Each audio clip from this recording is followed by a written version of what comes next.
Hey guys, it's Jonah here, and we've got a homebrew review for you this time. And this one is from our good friend Harry at Idle Valley Brewing, and I believe you can find the recipe for this very beer. Well, almost.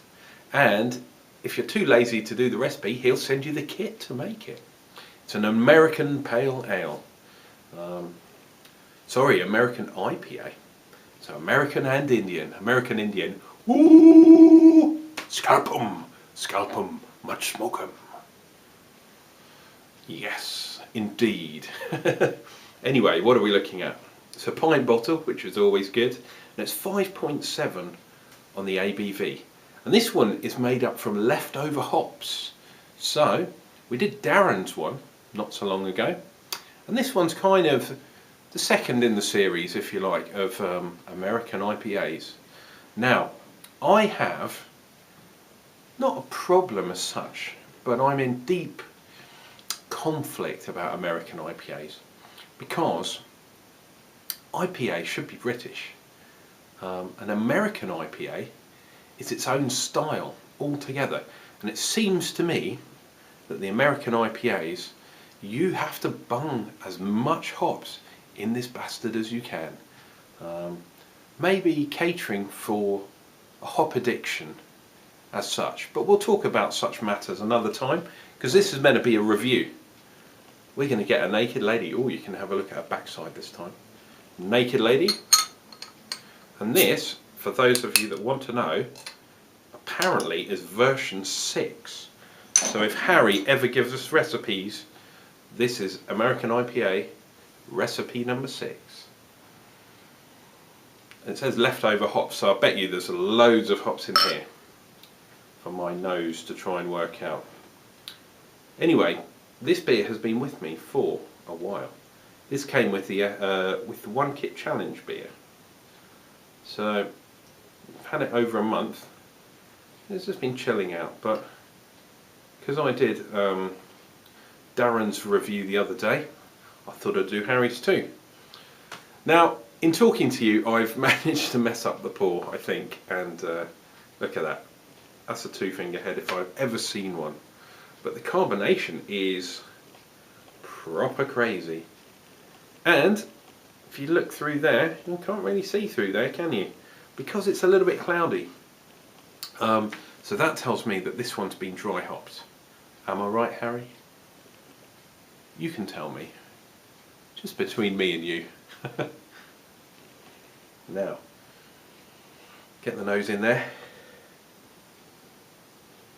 Ooh.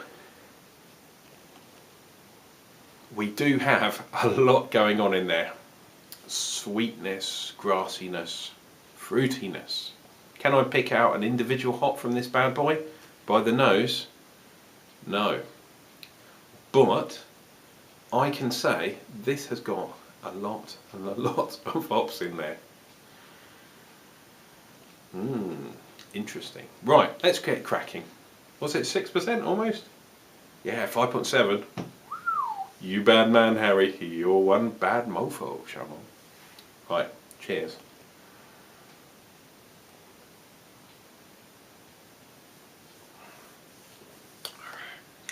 Oh, we got a bitterness up front, and wow, that's a kick or a punch in the chops with the hops. My God, we're getting that heavy bitterness from the hops. Definitely an IPA. Not getting much on the nose, but it definitely got that kind of, what was that other one he gave me? The mosaic kind of hops. Or perhaps even the wild hops. It's got this bitterness which is kind of unknown really. But I'd say it's definitely got some of those in. Picking it apart now, we've got a little bit of grassy notes, perhaps citra. And then there's the fruit, and the fruit it's a kind of grapefruit more than a peach.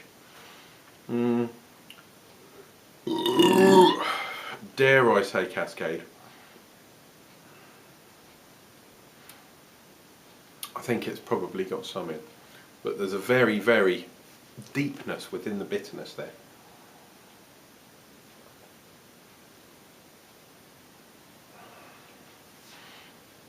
It's weird though, because it's got this kind of bubblegum flavour, if that makes sense. A lot of sweetness in there too from the malts, so it's quite a, I mean, almost 6%. It's not mega sweet from the malts, but I reckon this probably could have gone a bit more. 6% maybe? Were you aiming for that kind of thing? I think perhaps you were. As I say, a little residual sweetness, which isn't really an IPA traditionally. However, for an American IPA, could be. Getting a bit of pine as well, just on the aftertaste. Pine, you know that, oh, pine after a stroll through the forest, foraging. Lovely. In the rain, you know, just after the rain.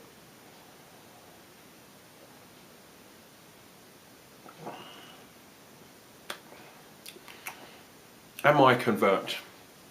Well, American IPAs have never really been my bag, although I do like some hoppy beers.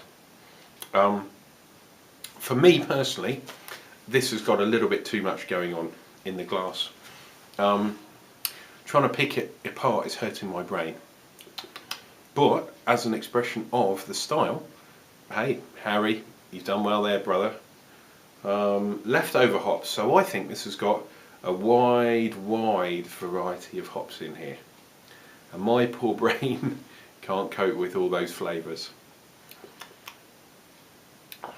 American IPA, I don't think I'm ever going to be 100% happy with the style, to be honest. There is definitely a place in the world for hoppy beers, but I think I will sit happier in the local pub with a pint of my dishwater brew, waxing lyrical, and buying the piano player a pint with a handle. Guys, I've rambled on long enough. American IPA, nice one, Harry. Cheers, brother. If you want to make an American IPA, get over to idleValleyBrewing.com, because Harry will sort you out. That I have no doubt about. He's a very good guy, very competitive prices. Get over there. He will have some stock very, very soon. He's got a lot of hops as well. Cheers, guys. Take care.